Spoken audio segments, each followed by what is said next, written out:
Time to go.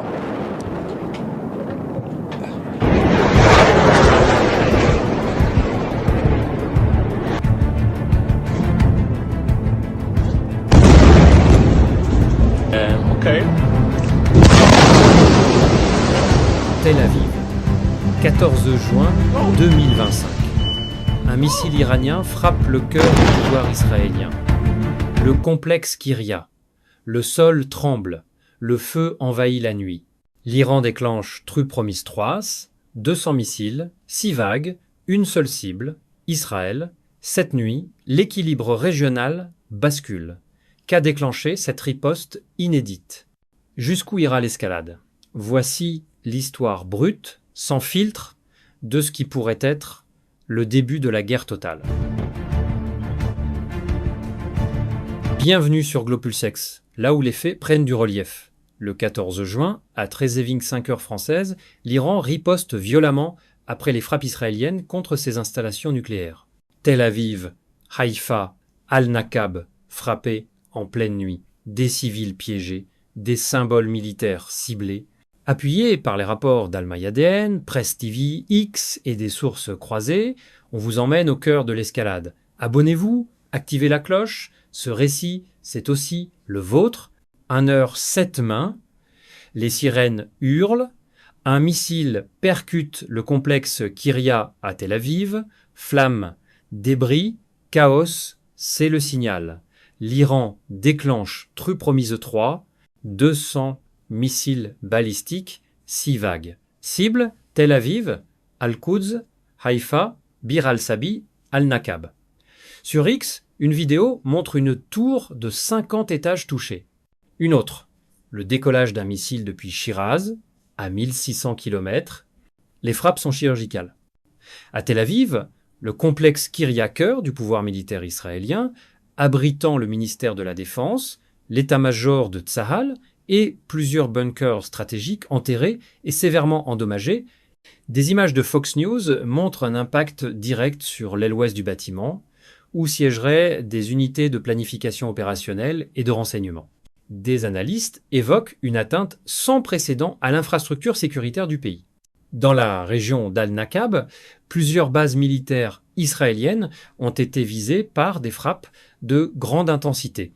Mais l'information la plus préoccupante vient de la ville de Dimona.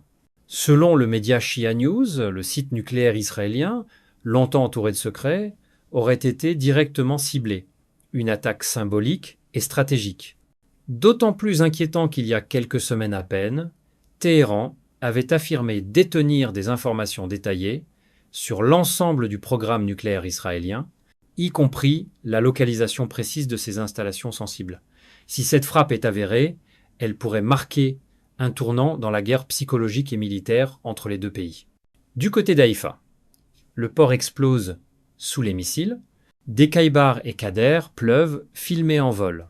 Presse TV publie une vidéo d'un système israélien détruit près de Tel Aviv. Israël réagit. Défense aérienne activée. Les batteries Patriot et le USS Thomas Hübner entrent en action. Mais 9 missiles atteignent Tel Aviv, selon Fox News. À Rishon LeZion, une roquette à grosse ogive ravage un quartier, comme vous pouvez le voir dans cette vidéo. À Ramat Gan, 9 bâtiments s'écroulent, des centaines sont touchés, d'après Haaretz. Dans le ciel de Jérusalem, des intercepteurs laissent des traînées lumineuses, mais au sol, la panique s'installe. L'escalade devient mutuelle. Tabri, une raffinerie en feu.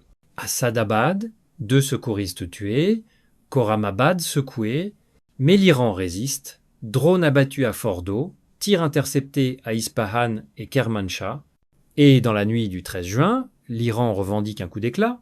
Ses défenses aériennes auraient abattu 2 chasseurs F-35 israéliens au-dessus de son espace aérien, capturant une pilote éjectée.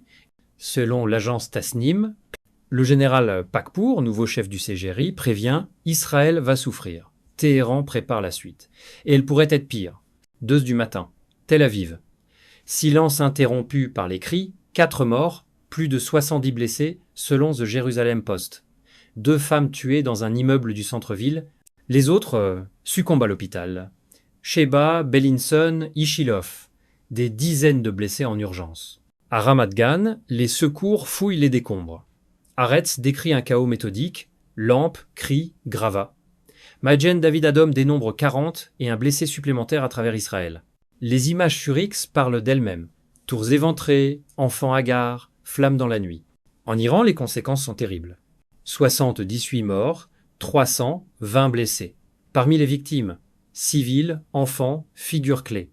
Le chef d'état-major Bagheri, Hossein Salami du CGRI, Gholam Reza Marabi, tous tués. Mais le CGRI reste debout. Pakpour prend le relais, la foule se rassemble, entre larmes et slogans. Sur les réseaux, c'est la guerre des récits. Israël interdit les caméras.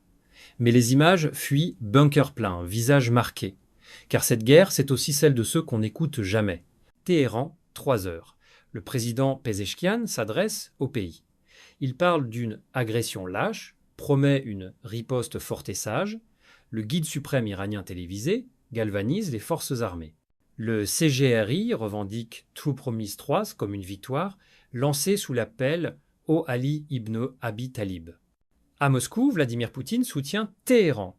Il propose de jouer les médiateurs.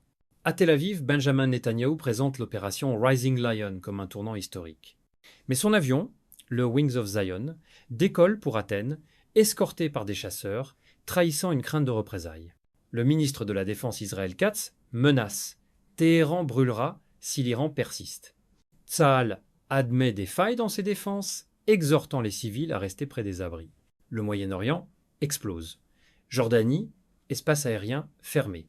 Yémen, drone intercepté près d'Eila, selon l'armée israélienne. Gaza, chars israéliens attaqués. Les États-Unis naviguent à vue. Leurs destroyers sont actifs. Mais leur ambassadeur avertit « Nous aussi avons été visés. Cette guerre est plus qu'un échange de missiles. C'est une démonstration de force et une guerre d'usure. Le CGRI menace de lancer 2000 missiles si l'Iran est encore frappé. Dimona a déjà été touché. L'équilibre nucléaire est sur le fil. Les négociations prévues à Oman sont annulées. Le dialogue se ferme. Les marchés plongent. Le pétrole flambe. Chaque tir alimente un cycle représailles. Et les victimes sont toujours les mêmes, les civils. Pendant que les puissants calculent, eux survivent sous les bombes. Les prochaines heures peuvent tout changer. Israël pourrait viser le cœur économique de l'Iran. L'Iran menace à nouveau Tel Aviv. L'ONU appelle à la retenue. Mais ces mots ne suffisent plus. Les États-Unis sont sur le fil du rasoir. À Téhéran, la résistance s'organise. À Tel Aviv, la peur devient une habitude. Cette guerre est une guerre de puissants, mais elle brise les anonymes. Ici, on vous racontera toujours ce qu'il y a derrière les ruines, les visages, les voix, les vérités. Abonnez-vous, commentez, partagez. Car l'histoire, ce sont aussi ceux qui la vivent,